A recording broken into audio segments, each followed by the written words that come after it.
কোনো অ্যাওয়ার্ডের কথা ভেবে আমি কোনো কাজ করিনি। তো যত ঝামেলা সব সোশ্যাল মিডিয়ার জন্য হচ্ছে। তিলোত্তমার প্রোটেস্টের জন্য আমি যে কত জায়গায় গেছি, কত বিপদ ব্যাপার, যে সেইগুলো কেউ দেখেননি। আপনি দেখেননি সেটা আমার দোষ না। চিপ পাবলিসিটি পাওয়ার জন্য মানুষ যেন মুখিয়ে থাকেন। সবচেয়ে কষ্ট লাগে বাচ্চাদের জন্য, যে বাচ্চারা এই রিলস বানিয়ে, আর তো রিলস বানিয়ে ডান্সার হলো না, কিন্তু তার রিলস চলে এলো।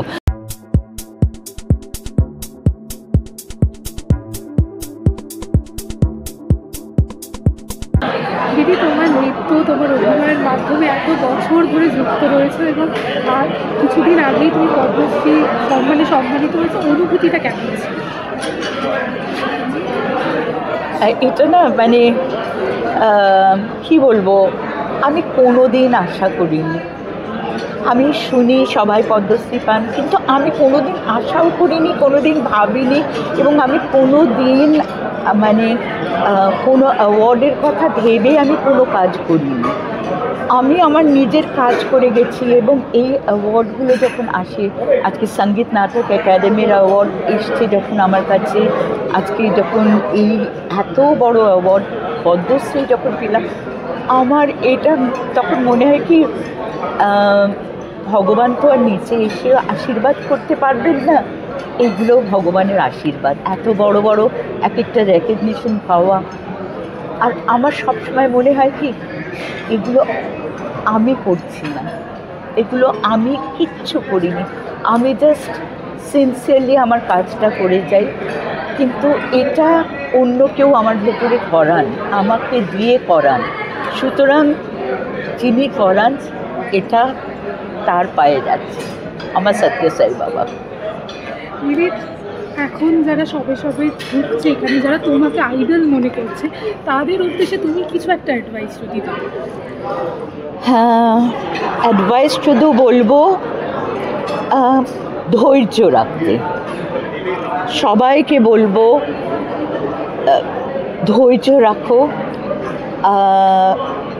লোভ কমাও, লোভটা যেন একদম চলে যায়, লোভ করো না, চাহিদাকে কম রাখো। যেটা আমি সবসময় আমার বাবা মার কাছ থেকে এইটাই আমি পেয়েছি, যে চাহিদাটা কম রাখো, লোভ করো না, নাম টাকার পেছনে ছুটো না, নিজের কাজ করে যাও, সোজা পথে থেকে নিজের কাজ করে যাও, আপনি সব কিছু তোমার পেছনে যাবে। কিন্তু তুমি যদি নাম আর টাকার পেছনে ছোটো, তাহলে তারা তোমার থেকে দূরে সরে যাবে।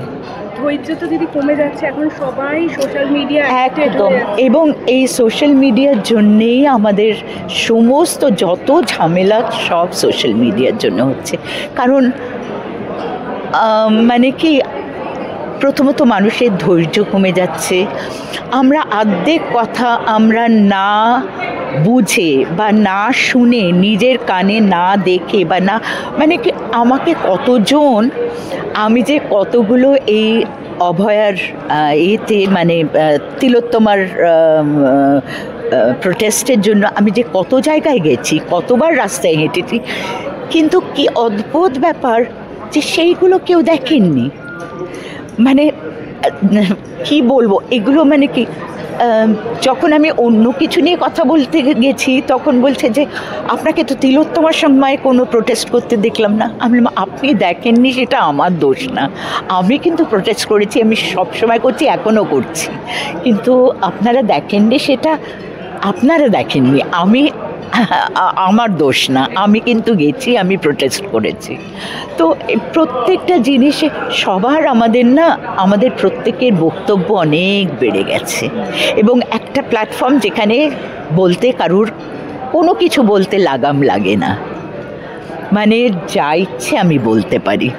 মানে আমি যদি এখন রবীন্দ্রনাথকেও গালাগালি দিই বা খুব সেটাতেও মানে আমি বাহবা পাবো, মানে যেন আমি ভীষণ একটা বিরাট কাজ করেছি। তো এই জিনিসগুলো আমার ভীষণ কষ্ট লাগে, মানে চট করে একটা চিপ পাবলিসিটি পাওয়ার জন্য মানুষ যেন মুখিয়ে থাকেন। মানে একটা জিনিসের ভালো দিকও আছে, এই যে সোশ্যাল মিডিয়ার কত ভালো দিকও আছে, কিন্তু সবাই মানে বেশিরভাগ যেটা করেন সেটাকে খারাপ দিকে ইউজ করেন, সেইটা বড্ড দুঃখের। আর এখন তো দেখুন দাঁড়িটা বেশি হয়ে গেছে, মানে সোশ্যাল মিডিয়ার জন্য কিছু করা, মানে একদম। আর এই যে মানে যাই হোক, আর এই কথাগুলো বলতে ইচ্ছে করে না, এই নেগেটিভ কথাগুলো আর বলতে ইচ্ছে করে না। মানে কী মানে যেটা সবচেয়ে কষ্ট লাগে বাচ্চাদের জন্য, যে বাচ্চারা এই রিলস বানিয়ে আর বানিয়ে, এই যে আমরা যেরকম বসে থাকতাম কবে আমরা স্টেজে চান্স পাবো, কবে আমরা কোনো ফিল্মে মানে যদি কোনো কেউ ডাকেন, এইটার জন্য বসে থাকতাম। আর এখন তো রিলস বানিয়ে মানে মানে মানে তাকে ডান্সার হলো না কিন্তু তার রিলস চলে এলো, অ্যাক্টর হলো না সে তার রিলস বেরিয়ে গেল। তো এইগুলোই মানে কি, সেই জন্য মানুষের ধৈর্য আরও কমে যাচ্ছে, লোভ আরও বেড়ে যাচ্ছে, চাহিদা আরও বাড়ছে এবং রাগ বেড়ে যাচ্ছে মানুষের। এগুলো খুব খুব কষ্টের, কিন্তু আশা করি মানুষ বুঝতে পারবেন একদিন এবং আবার সব কিছু ভালোর দিকে আসুক, এটাই ভাবি। এত যে রিয়েলিটি শো, বিশেষ করে ডান্সের যে রিয়েলিটি শোগুলো, সেগুলোতে মনে হয় দিদি মানে যোগ্য ট্যালেন্ট উঠে আসে। আমার যেটা খারাপ লাগে বাচ্চাদের জন্য, স্পেশালি বাচ্চারা যখন পার্টিসিপেট করে এরকম ডান্স রিয়ালিটি শোতে, মানে আমি অনেক সময় গেস্ট হয়ে যাই, কিন্তু আমি কখনো জাজ হই না, কারণ আমি এটার একদম এগেনস্টে। কিন্তু অনেক সময় আমার কাজের ক্ষেত্রে আমাকে যেতে হয় গেস্ট হিসেবে। কিন্তু আমি বলবো এই যে বাচ্চারা, ছোট ছোট বাচ্চাদের এই ডান্স রিয়ালিটি শো আর এইগুলো করে কি হয়, পাড়ার মধ্যে ফ্ল্যাট বাড়িতে যদি থাকেন, মানে সবাই বাচ্চাকে, ও তোকে তো টিভিতে দেখলাম, তুই তো এখন খুব, তোকে টিভিতে দেখা যাচ্ছে, এইগুলো বলি না আরও কমে যাচ্ছে, লোভ আরও বেড়ে যাচ্ছে, চাহিদা আরও বাড়ছে এবং রাগ বেড়ে যাচ্ছে মানুষের। এগুলো খুব খুব কষ্টের, কিন্তু আশা করি মানুষ বুঝতে পারবেন একদিন এবং আবার সব কিছু ভালোর দিকে আসুক, এটাই ভাবি। এত যে রিয়েলিটি শো, বিশেষ করে ডান্সের যে রিয়েলিটি শোগুলো, সেগুলোতে মনে হয় দিদি মানে যোগ্য ট্যালেন্ট উঠে আসে। আমার যেটা খারাপ লাগে বাচ্চাদের জন্য, স্পেশালি বাচ্চারা যখন পার্টিসিপেট করে এরকম ডান্স রিয়ালিটি শোতে, মানে আমি অনেক সময় গেস্ট হয়ে যাই, কিন্তু আমি কখনো জাজ হই না, কারণ আমি এটার একদম এগেনস্টে। কিন্তু অনেক সময় আমার কাজের ক্ষেত্রে আমাকে যেতে হয় গেস্ট হিসেবে।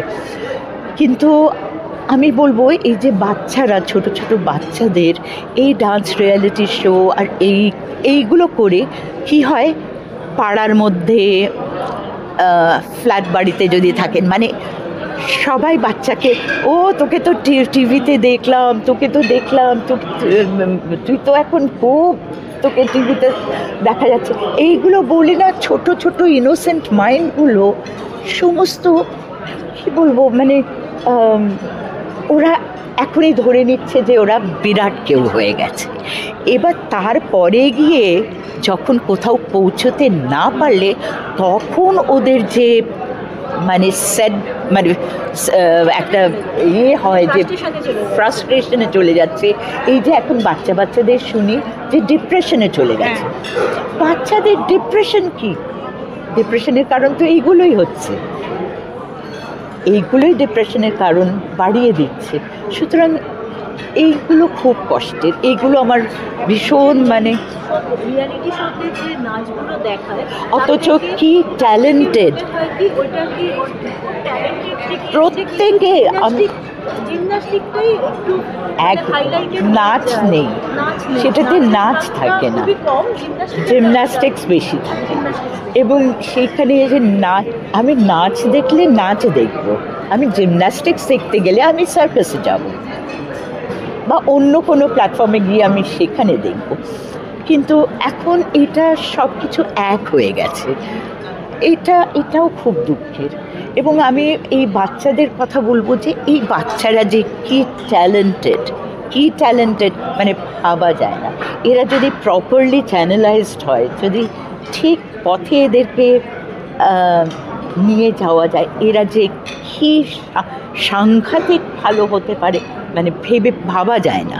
কিন্তু ওইটাই আমরা বড় বাবা মারাও আমরা বড্ড তাড়াতাড়ি সব কিছু চাই। আমাদের বাবা মাদেরও ধৈর্য নেই। বাচ্চাগুলোর তো দোষ না, বাচ্চাদের দোষ না, কিন্তু বাবা মারা আমরা মানে আজকে আমি সেই দিনই বলছিলাম, আমার বাবা মা কোনো দিন আমায় ছোটোবেলায় প্রশংসা করেননি। বলতেন যে অন্যরা প্রশংসা করবে, মানে বাবা মা ওই যে আমার মেয়ে এই করে, আমার মেয়ে এই করে, এইটা কোনো দিন না আমার দাদাকে করেছেন না আমাকে করেছেন। তো তার জন্য আমার সারাক্ষণ চাহিদাটা হচ্ছে কি, আমার অতটা ভালো হচ্ছে না, আমাকে আরও ভালো করতে হবে। মানে কখনোই স্যাটিসফাইড হই না, স্যাটিসফ্যাকশনটা কখনোই আসছে না, যার জন্য ভালো করার তাগিদটা সমানে বেড়ে যাচ্ছে। তো এইটাই আমার মনে হয় বাচ্চাদেরকে ছোটোবেলা থেকে একটু যদি করে রাখা যায়। হ্যাঁ, খুব যখন সত্যিই ভালো কিছু করবে লোকে এসে বলুক, বাবা মাদের বেশি প্রশংসা করার থেকে লোকে এসে বলুক। হ্যাঁ, কখনো কখনো এনকারেজমেন্টের জন্য একটু প্রশংসা করা ভালো, যে সেটা আমি বলবো না যে সেটা একদম ওইটা করা ভালো না, সেটা বলবো না, কিন্তু বেশি বেশি করে দেওয়া সেটাতে বাচ্চাদের কিন্তু এই ইনোসেন্সটা নষ্ট হয়ে যায়।